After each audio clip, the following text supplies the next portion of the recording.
So you get why we're here, what we're going to talk about. Brian's told you, right? So we're trying to figure out how to build a marketing organization that will serve all of the groups, serve as a single function in some sense, and that's scalable. So it's an operation, and it's part of the machine at large, being part of the operation. So part of the question becomes is, okay, our customers, are mostly internal customers, and they're going to be the business groups, which you're one, as well as, quote, the BDMs, the salespeople who are trying to drive referrals and whatever. So the first question is, what do you expect from marketing? What can marketing do for you in 2018, or your group, your function? Yeah, I think how I'm used to interacting with Nadia, since we work side by side, and what I would like to see continue moving forward is that collaboration. And I view marketing as a thought partner for me in helping me to figure out how to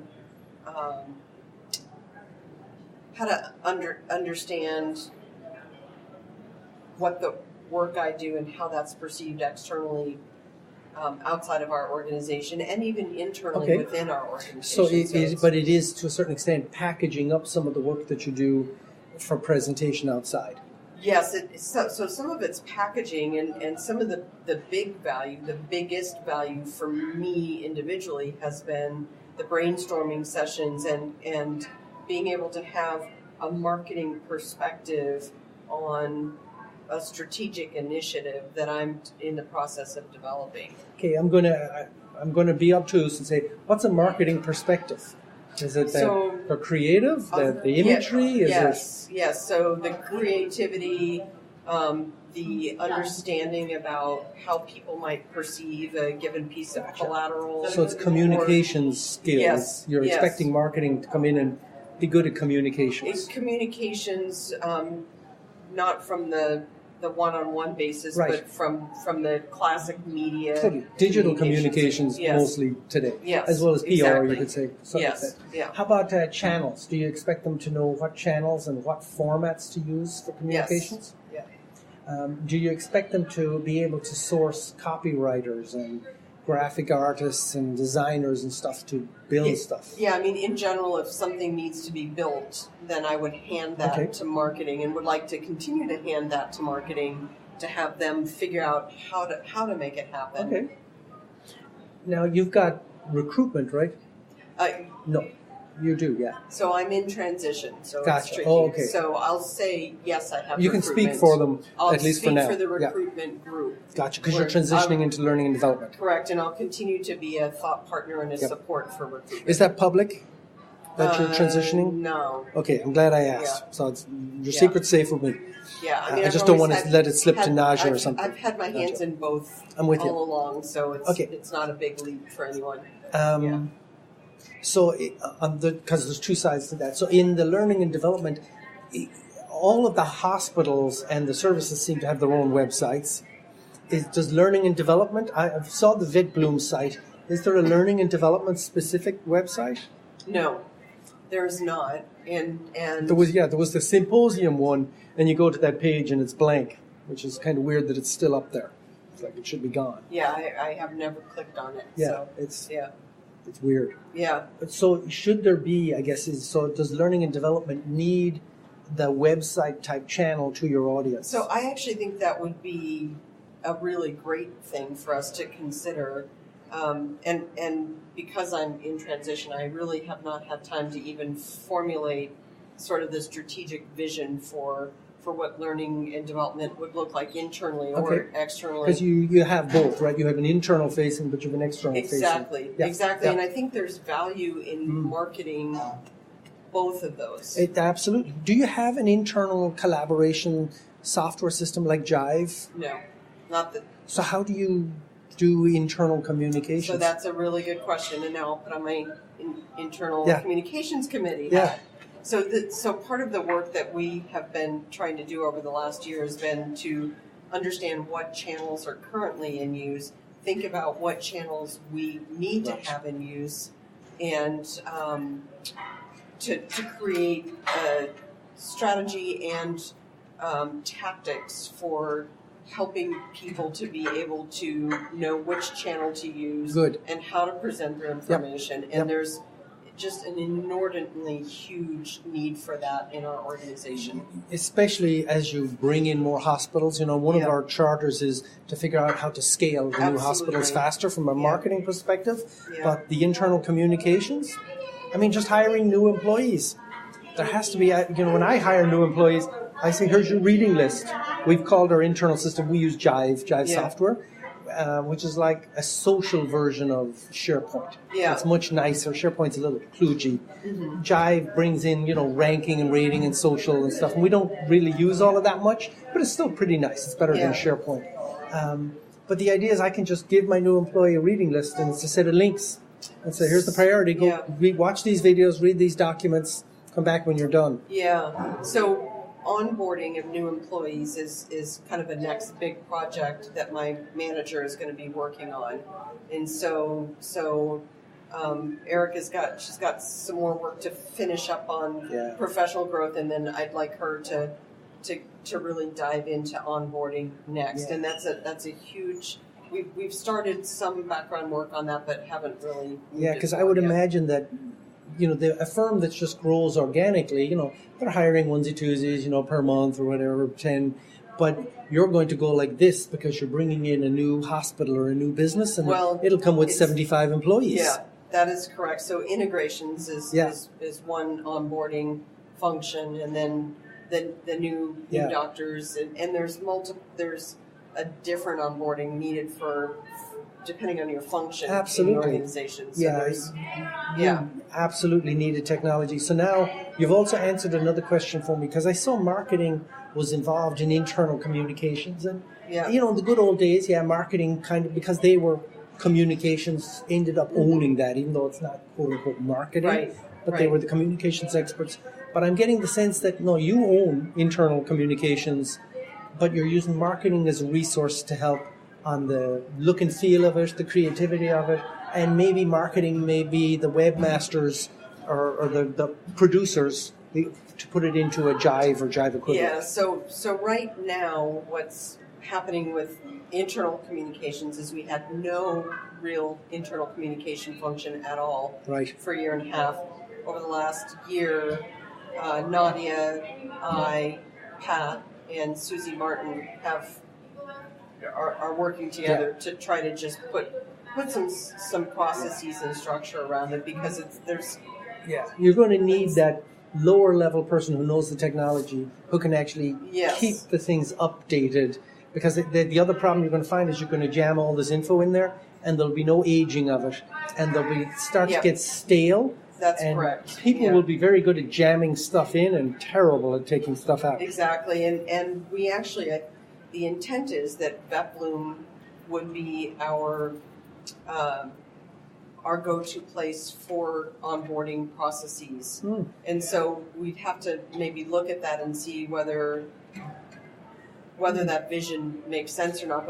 But the idea is that we'd like VetBloom should be our record of learning. So even for the new employees? For everything. Oh, wow. Okay. So that for any employee, we can look at all of the training they've ever done over their time with us. And the idea then is that could be portable for that individual as well. It would be nice to do some sort of certifications, internal We've certifications. Talked about that, so that the employees have a motivation. I'm going to get my certificate in this, I'm going to get my certificate in that. That's exactly the vision, and we have that in place on the technical medical side for our veterinary technicians. Okay. And so that's actually tied into their raises and opportunities for more specialized technical roles. And so, yes, we'd like that all tied together. Now, does that mean that it all has to be housed and managed through that platform, or could we integrate another platform into VetBloom? Absolutely. Yeah, does VetBloom, you have a learning management system in there somewhere? Well, it is a learning management system. Yeah. It's got the e-commerce portion as well, but you've got your learning management. Good. And you can certainly use that for the internal employees. Yeah. Okay. Now, but you have a team of people driving that, creating the content in that. Marketing doesn't have any part of that. No. Okay. In general, no. So how about recruiting? I mean, what does marketing do to support recruiting? A lot. I think certainly developing collateral to bring to conferences, or to, after somebody interviews, if we want to send them home with something. So marketing would help with that. I think Nadia and I have worked really closely together on even just developing the bigger picture vision for, I guess I'll just say she's been a creative thought partner. That's probably the most succinct way to say it. So, I mean, so you can't use your regular collateral that you might use with a referring DVM. No. You're going to have to make specific stuff to help recruit people. Correct. And by recruiting people, we're saying largely high-profile DVMs with an expertise in some ology. Well, not necessarily. So the part that I'm focused on is recruiting specialists. And so that's a very small subset. There's also ER doctors, which are they're not classified as specialists, although they have specialized work. And then we've got technicians, which are they have a very short lifespan in our industry. They don't get paid very well, and they have a very stressful job. So so we're always in need of veterinary technicians, and that's a big area of focus for Jared, who I don't know if Jared's on your list or not, but he's our national talent acquisition manager, and he really leads up the true hardcore recruiting. Would he be the core marketing customer for recruiting? Yes. And I probably should talk to him. I think it'd be worth your time to talk with him. Gerard? Jared, and his last name is Katz, Katz. Gotcha. So I think marketing has also helped with things like creating the Ethos Careers webpage and some of that externally facing function as well. Yeah, is there any of this collateral that is available online that I can go find, recruiting collateral?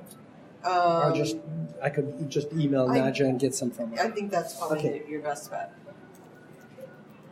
Yeah, I'm just really curious to see what it is. I was surprised Brian actually said the recruiting support is almost as important as the referral generation.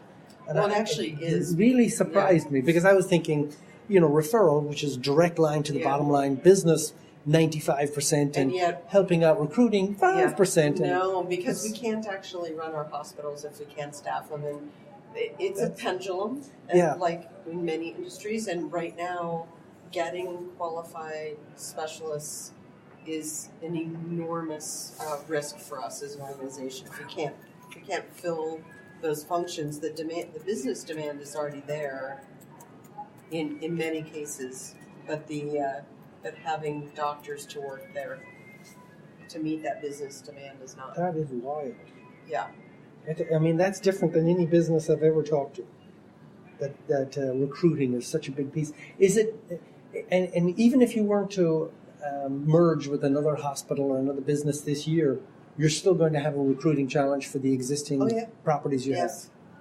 But does it get worse than if I close a new one? One of the things Brian said is we might go out and find somebody who's got a nice emergency clinic and 1 or 2 ologies, but then we'll bring in 3 or 4 more ologies. Yeah. And you have to then go recruit for that. Right. Is that the land and expand model? We're going to find this, and then we're going to expand it really fast because we have a recruiting machine going. From the strategic standpoint, right now we're talking about this because if the growth model historically for practice groups has been you just buy more practice groups, well, if we can't staff our practice groups, then we might spend a lot of money to buy something and not be able to staff it. So historically, for example. One way towards growth would be to buy an ER-only facility and put specialists in during the day. Well, now, that model, if you go out and you see that kind of business, you got to stop and say, okay, is this a geographic area where doctors will want to go? And can I get a young doctor coming out of their training program to go work here knowing that they're going to be the only surgeon or the only oncologist, for example. Right. And it's an enormous challenge. Is this one of those cases where if you build it, they will come? In other words, if you get the oncologist, you put them in there, the business will find a way there? Yes. Or do you already have the business and you're behind and you're trying to get the specialists? Well, I think kind of both are true. Depending on where you are. Yeah, depends on which location and what the demand is. But in general, the demand for specialty services is high unless you plop down in the middle of a fully saturated market. I had a VP of engineering who used to say, I have a dream of fields. If they come, I will build it. Yeah. Just the opposite. Yeah. Okay, that was good. I had a boss who used to say, be careful what you wish for. Yeah. Because I was lamenting the fact that I had a cancellation or something, and that was maybe the last time in my career in 1996 that I said, I wish I had more clients to see. So that's just not a problem. I have that problem right now. I'm hiring 2 more strategists. Wow. Because I manage the team of strategists. Yeah. And sales has just been rocking it. Well, that's good. And it's good. And it's a and challenge, it's frightening. Right? Because, you want to get people who fit with the culture, who fit with the values, Exactly. who get it, as well as being good at marketing, but they have to be good at consulting. Yes. Right? It's not enough to be just good at marketing. Yeah, so I could have said exactly all of those words that you just said in the context of doctors. We don't look for technical skill as the primary criteria for hiring, because technical skill can be trained. Yeah. But the people side of the business is absolutely critical and cannot be. The way I explain to these people, I agree with you perfectly, is if you had a child that was going to college and they love soccer and they're trying to get on the college soccer team, the coach will just have them run up and down the side of the field to see how fast they go. Because they can train them all the ball skills. They can train them dribbling and shooting a goal. Yeah. But if they can't sprint fast, coach can't really teach them much. Right. Yeah. Right. Very good. Okay, so the stuff, we've covered a lot of the marketing stuff. It's collateral, it's website. How about, there's no email campaigns to recruits? Is there to people you're trying to staff? Or? Well, there could be. I think so how to reach candidates is a very specific problem. Yep. And, if we were the big guys in our industry, we would find ways to buy those email lists, or we'd be the $100,000 sponsor at the conference and get access to all the attendees. But that's not the position we're in right now. And the people you're going after are not necessarily new college grads. You're looking for people with a few years of experience. No. Actually, most of the people that we're targeting in formal recruiting efforts are just coming out of their training programs. So they've done college, vet school, and then 4 years of post. There's definitely ways to find that. So that's yes, easier. There are, and I think having ways to be able to reach out to them that are differentiators versus, that emails just are a blur. They're all the new members in associations, and the associations love selling lists. They do. And the other challenge, though, is that those candidates are getting reach outs from hundreds of employers that are looking. So it cannot be the same old. I'm not jumping to the solution, but a solution that pops into my head is, they're younger, they're coming out of college, they're probably a lot more social aware. Yes. Brian and I already talked about getting the dog ear washing off the social sites. Has no business there, and it subtracts from the brand. Yeah. I would want, in each of the ologies, so the 9 experts in oncology, I would want them having a nice little blog session just of their own. Yes. And so that oncologists can go straight to that blog, and each of these kids at some point should have found that blog. Yeah. And there's a way right there, there's going to be the ads. Basically, are you interested in joining the top team in the U.S. in this field? Exactly. It's that simple. Yeah. Because people go into their Facebook twice a day. Right. They go into LinkedIn once a month. Yeah.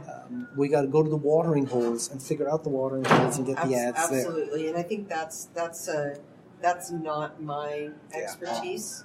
But absolutely, that So is a that's- service that marketing can and should Yes. do for you. Yeah. And one of the things that I was explaining to Brian as well is that I worry that because of all the businesses came together and they were smaller and then grew up, that they may have an antiquated view of what marketing can do for Oh, them. there's no question. You don't need to worry about that. It is true. Right. And so in the same way that medicine, well, veterinary and regular medicine, has diverged over the last 40 years, so there's all these specialties when you come out, so has marketing. Yeah. And your inbound expert is different than your outbound expert, Right. which is different than your content expert, which is different than your creative, which is different than copywriting, which is different. And I can name 10 different specialties. And we're not going to hire 10 people, but you can outsource certain things, you can get agencies for certain things, and you decide which are so core to who we are as a company that, and we're going to give them so much IP that we need to hire them. Yes. So like you have ADP doing your payroll. That's because being experts at the tax laws in 50 states, that's not an expertise you need. Right. ADP can keep up with that, absolutely go to payroll for us. And to some extent, we will have the same decision in marketing. Which things absolutely do we need to put in, exactly. and which things it's just easier to let somebody else do it because they do it for 50 other firms. Yeah, that very much makes sense to Good. me. Okay. So what do you think is going to be the biggest challenge with marketing, from your perspective, from both learning development and recruitment in 2018? I think just keeping up with the demand. And we're hoping, I'm hoping that you all will be able to help substantially with that. But that's been the biggest challenge. As Nadia's been trying to build systems and do the work, it's the same challenge that we face with internal communications. Is that first we have to do discovery, then we have to build the systems, and then we've got to do the change management to get people to embrace the system, and we're doing all that with none of us being internal communications specialists. I think so that's all. Marketing has to get ahead of that, which is when we all put our budgets together for next year, and I mean all the functions. Yes, marketing is going to have a cut line. Yeah. As we all do. We will fund this, we will not fund this. Yes. And it's easy to decide the things that are super important. So I imagine a whole bunch of money for recruiting, no brainer. It's easy to decide the things that are unimportant. Yeah. It's the stuff that's near the cut line that causes all the battles. That's right. But that has to be communicated really well to the stakeholders, it does, to all the hospital operations, to say, we're going to support your plan with this much funding. Yes. And you're going to decide how to spend it. Because in some sense, you're endorsing us to get, we'll say, $1 million in funding for your hospital services over the year. Don't waste it. Right. We'll kind of do what you tell us to do, but we're going to look at some of the things and go, you're burning these resources, and it's not a bottomless pit. That's a huge service right there, to be able to say, this is low yield, don't waste your time here. Yeah. We need that. And marketing has to be able to say no. Yeah. And one of my fears is that the current marketing resources, having sprung from the hospitals as they were brought in, feel beholden to the hospitals. And if the hospitals say jump and go down here and spend money doing this event, they'll go off and do it. That is correct. And Nadia has struggled mightily with that. Correct. And so now hospital operations, the management there are going to have to understand that power is being taken away from them. Yeah.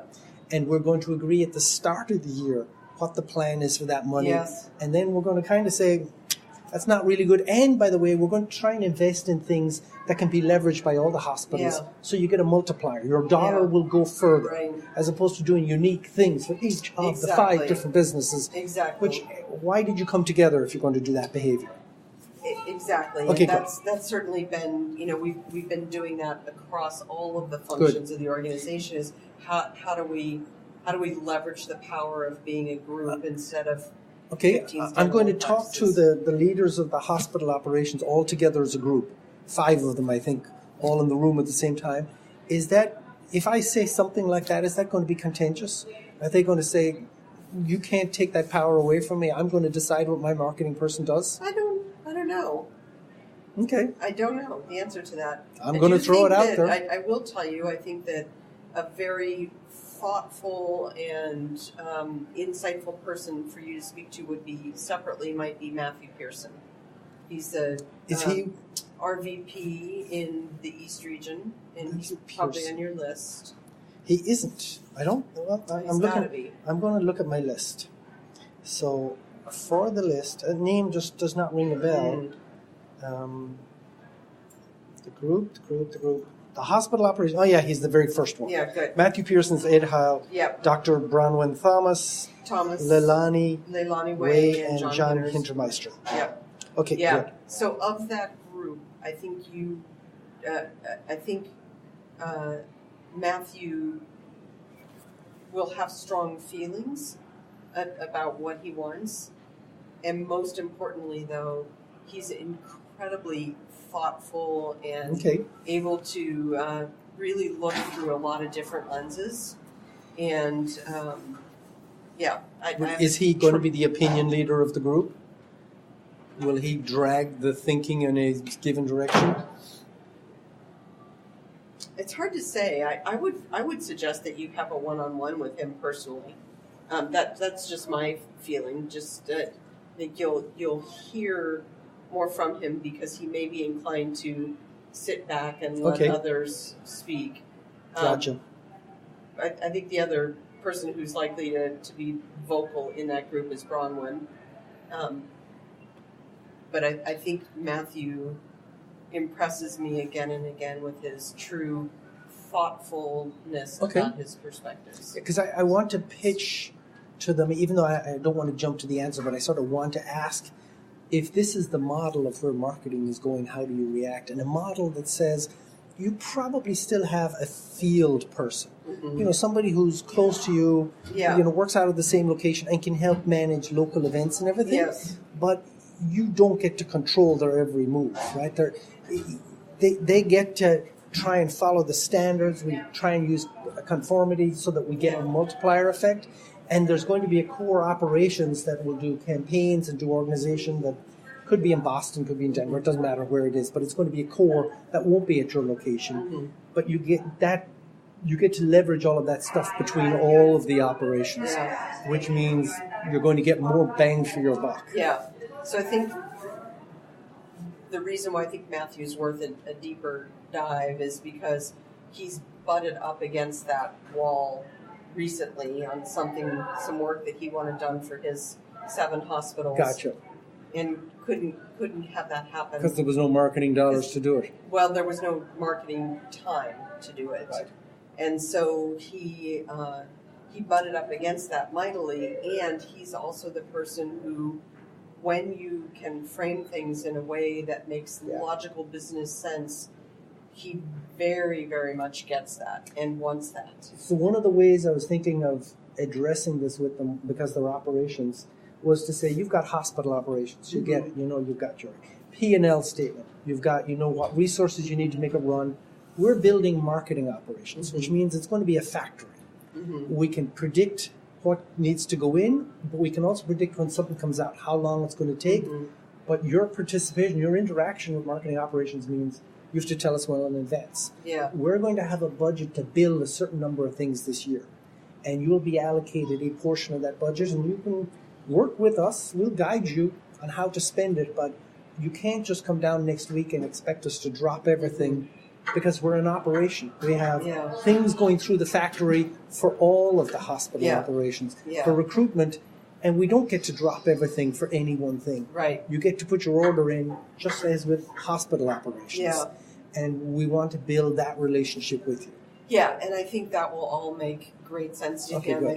I think that what you might hear from that group is how can marketing not be a barrier to getting things done, and I think we're culturally, what I would like to see is marketing being a service provider, just like I see learning and development as a service provider. Correct. It is totally a service, and that's why you and I started the conversation with, the fact that marketing has internal customers. Yes. And you're one of them. Yes. And marketing has to have a service mentality, but it's still a factory. Correct.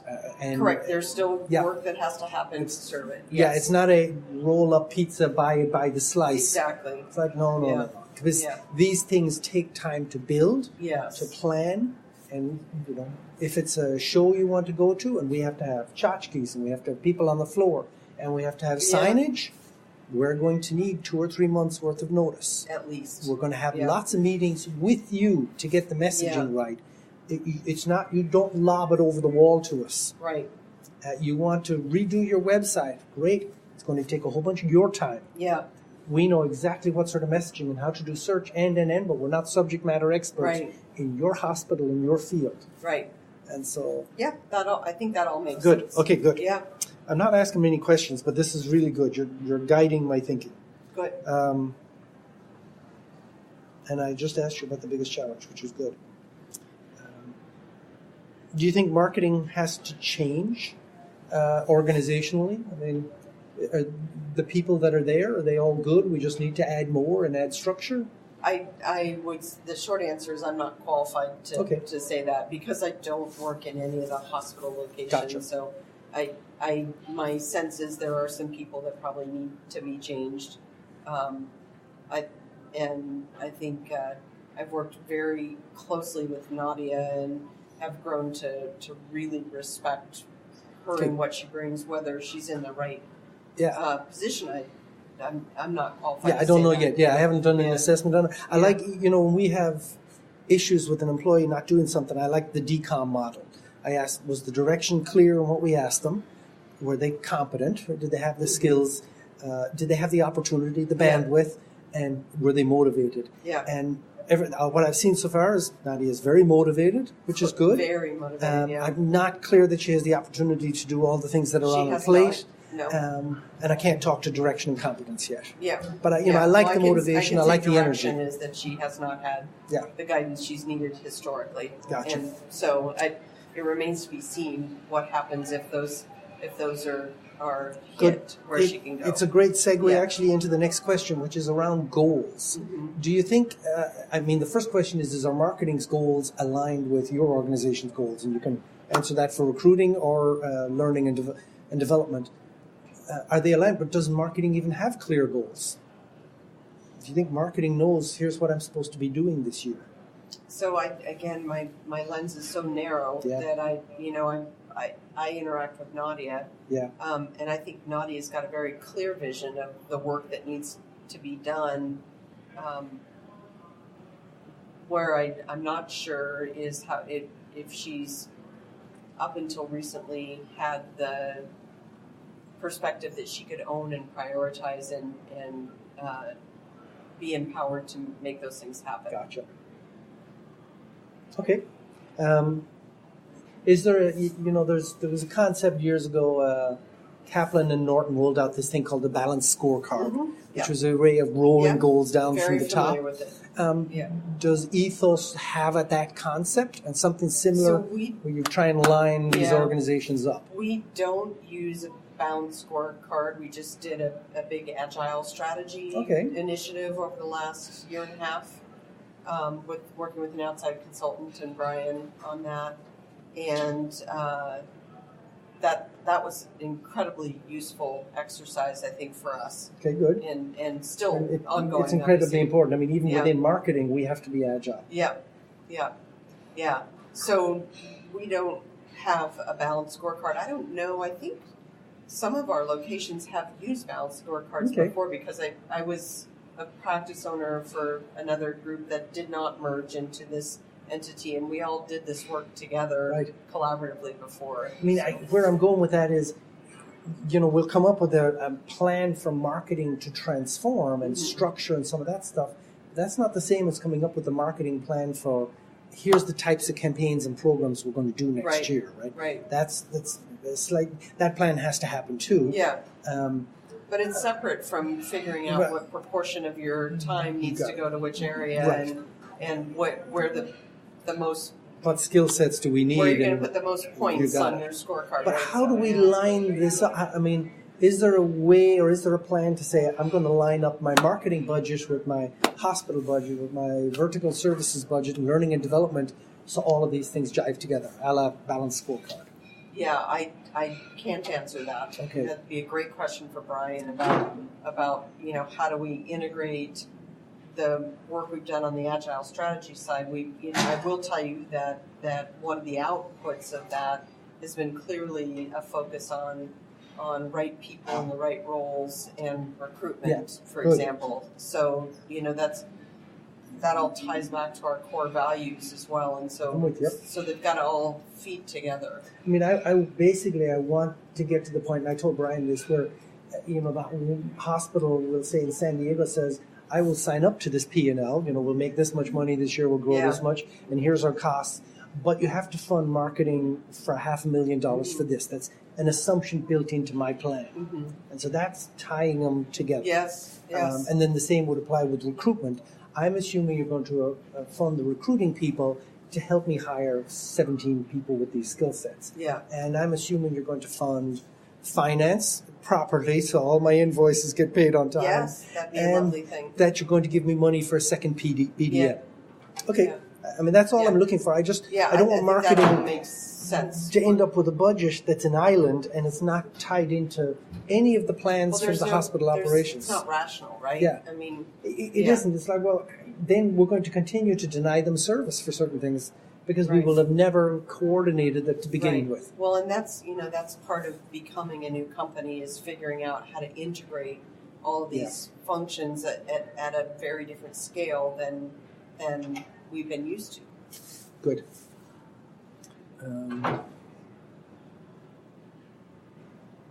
I'm curious on learning development. I mean, you sell the big continuing education events, and I take it they're planned. Do they plan like a year in advance? For the larger ones, they probably are. And I've not had my hands on the live events at all to date.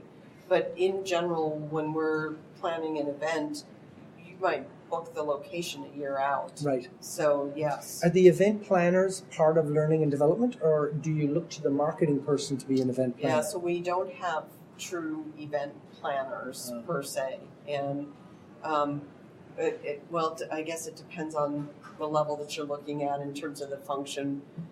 For the East region, for example, we have several people who lead planning for the big symposia that happen in the East region. Thus far, there's been really virtually no integration of event planning across the organization or trying to prioritize where we spend money on these efforts. Even really, what are our goals in leading this symposia? I mean, classically, we've thought about local CE symposia as really being a way to foster networking and relationship building with our primary care vets. And there's an open question as to whether that's the best way for us to be using our time and money. Yeah, part of me says that it depends on the number of events, right? So learning and development is going to do events, but you're probably going to have hospitals do local events, small local events. Right? And what we'd like to do is be thinking about that from a more global perspective. What I'm going, which is, does marketing end up having an event planning function? And those are a shared resource that are shared by each, including learning development for planning the big symposia. Yeah. I mean, I think there would be, again, because I'm just getting started into this new position to be thinking about these things. I think those are questions that we need to answer, and I like the idea very much about really thinking about this. The other big area where marketing has been supporting is conference presence, which is different than event planning. But it's very similar, right? Because you still have a presence, you have a booth, you have logistics, and a lot of that event planner's job, they're nothing to do with what you're going to present there or who the speakers are, right? But the logistics is... And you may as well have some people who really understand this. Absolutely. Right? Because they're experts, they can fly there, they know how to deal with the unions in New York City. Yeah. I mean, they know that change a light bulb in the booth, you're going to have to call the contractor. Right.